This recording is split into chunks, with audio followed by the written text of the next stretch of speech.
모든 것을 리뷰하는 에브리뷰입니다. 오늘은 현재 15번째 넘버링을 앞두고 있는 국내에서 가장 핫한 단체 블랙컴뱃이 안타깝게도 하락세를 탄 이유를 리뷰해보겠습니다. 블랙컴뱃이 뭘 잘못했다기보다도 유튜브로 시작한 블랙컴뱃이 정석적인 단체로 브랜딩하는 과정에 어느정도 성장통이 필요한데 그게 이번 넘버링에 앞서 아주 세게 온 것 같습니다.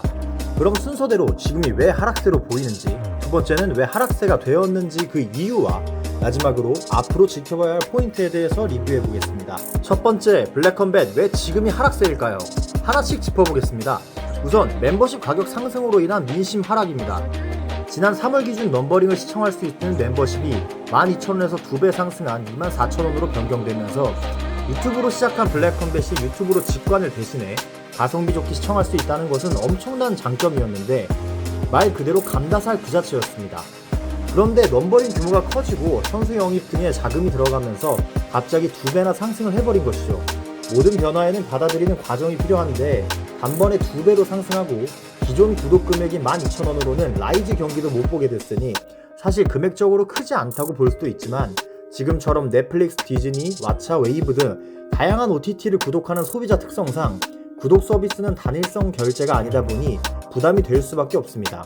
게다가 이전에 비해서 프로 오디션이나 선수들 간의 콘텐츠도 업데이트 주기가 길어지니까 돈은 비싸게 내야 하면서 멤버십으로 누릴 수 있는 건 적어져서 이탈이 굉장히 많을 걸로 예상됩니다. 두 번째 이유는 초기 멤버들의 인기 하락입니다.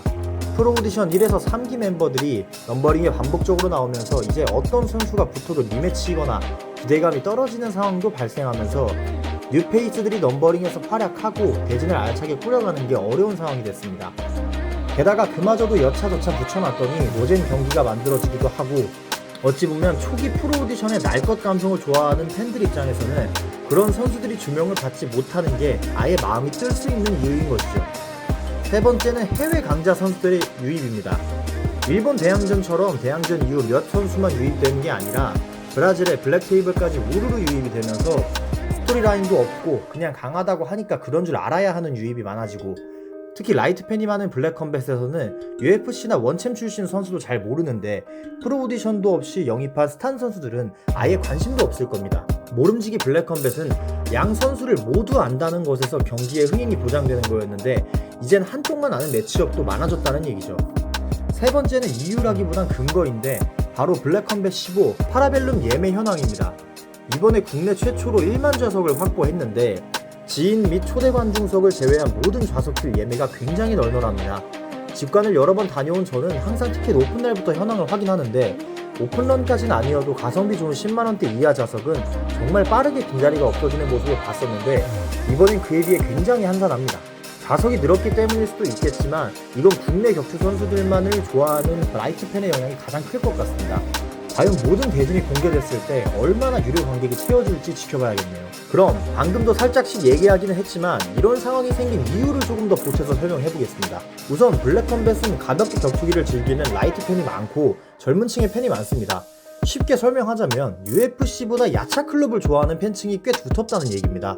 그렇다 보니 원챔피언 출신만 등장해도 잘 모르는데 지금은 해외 단체에서 뛰었던 강자라 한들 국내 선수들 경기에 비해 몰입을 못하니까 확실히 인기도가 떨어지죠. 솔직히 국내 선수끼리의 매치업보다 경기 수준은 올라가겠지만 애초에 경기력이 높아서 좋아하기 시작한 단체가 아니라는 게 이럴 땐 독이 되는 것 같습니다. 그리고 또 다른 이유는 바로 여전히 개선되지 않는 부상아웃입니다.